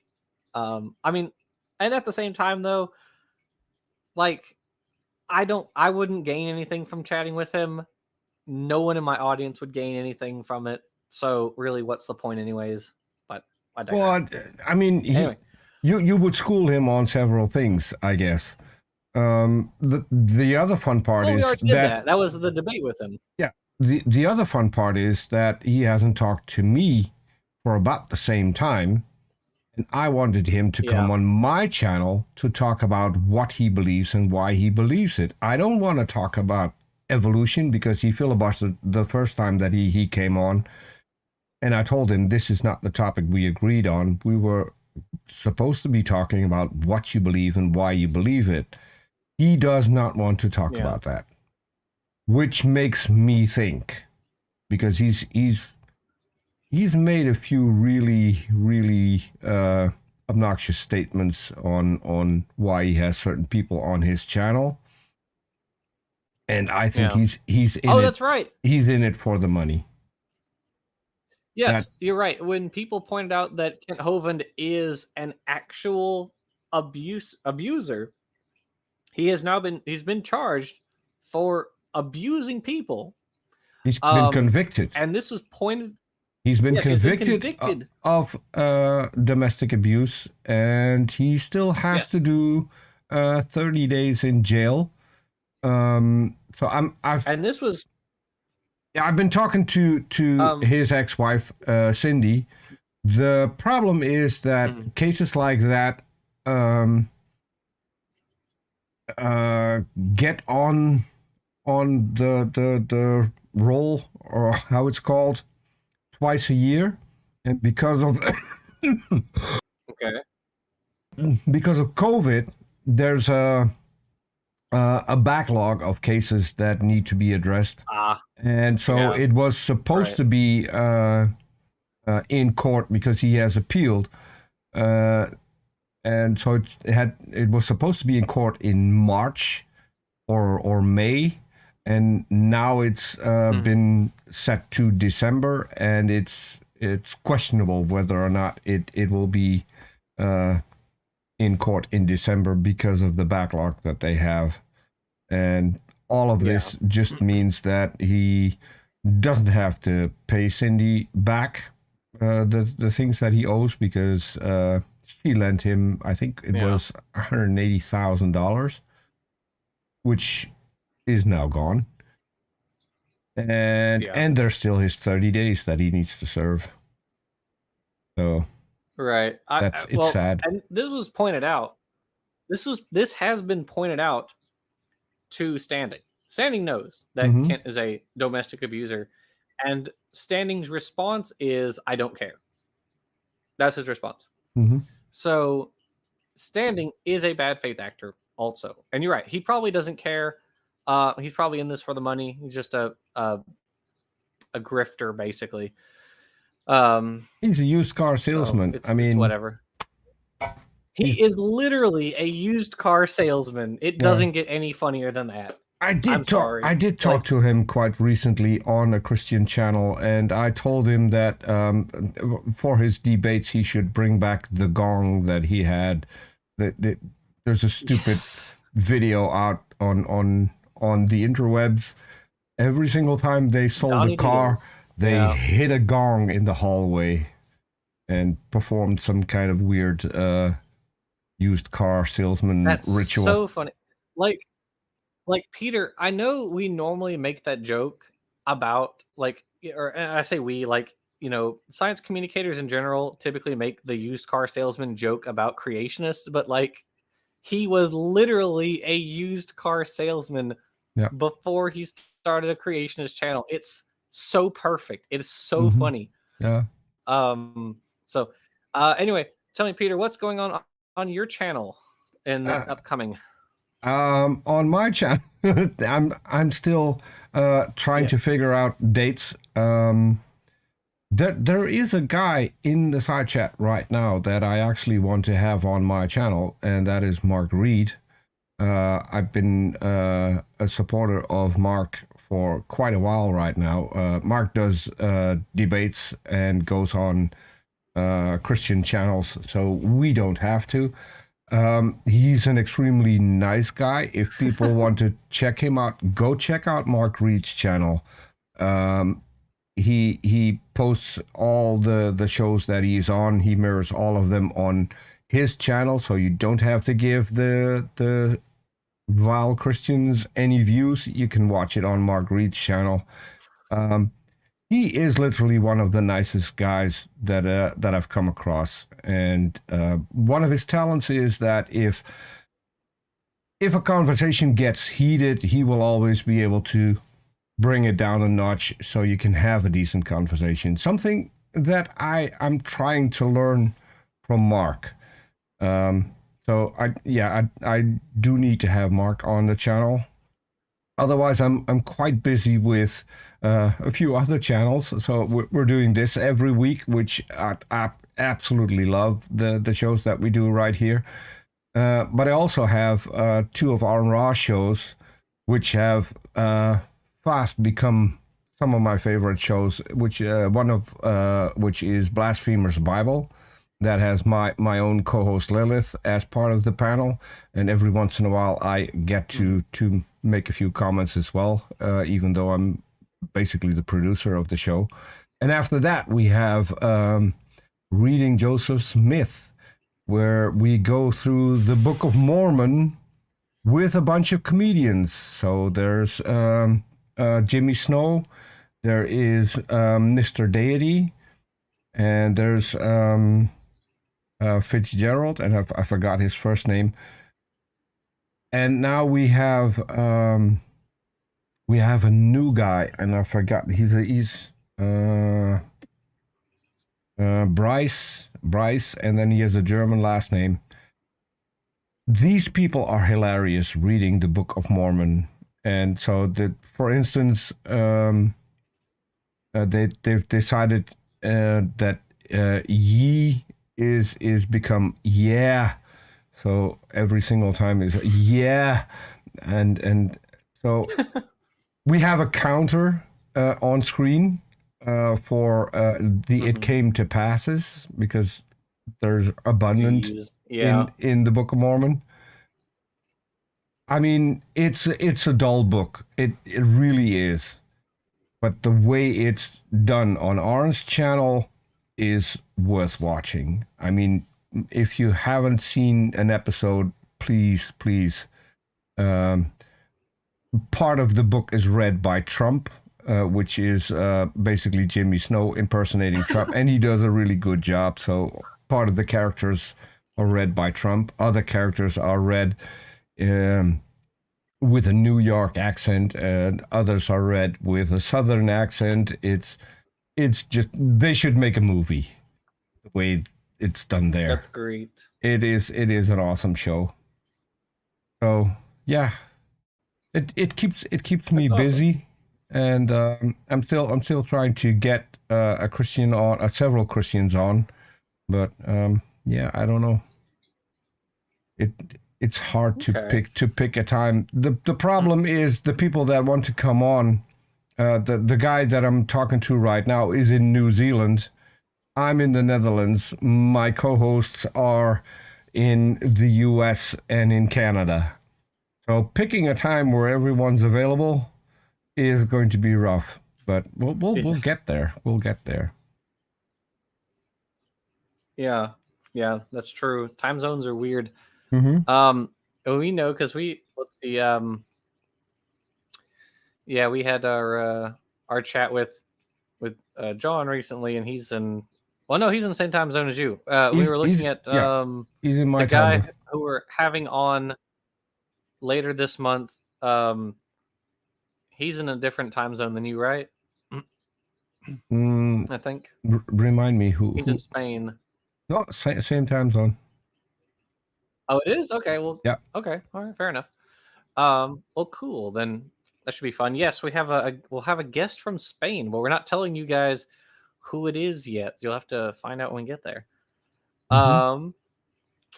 Let's see. So on this channel, future interviews coming up. As always, we'll keep on reading. We're most of the way done with this book, so not too many shows left on this one. Then maybe we'll toss it up, do some other things.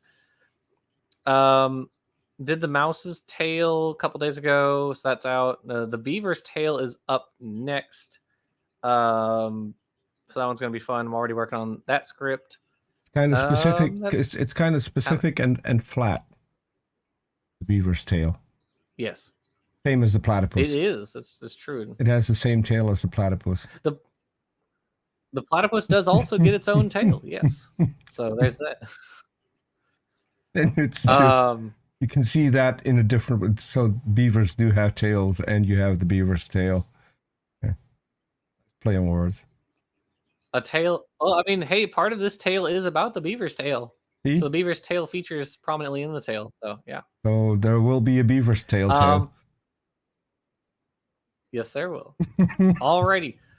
Well, thank you everybody for watching in the side chat, and thank you for hosting as always, Peter. I appreciate it. This show would not exist without you. It's always a pleasure to be here, whether I'm taking part or just behind the scenes. It's always fun.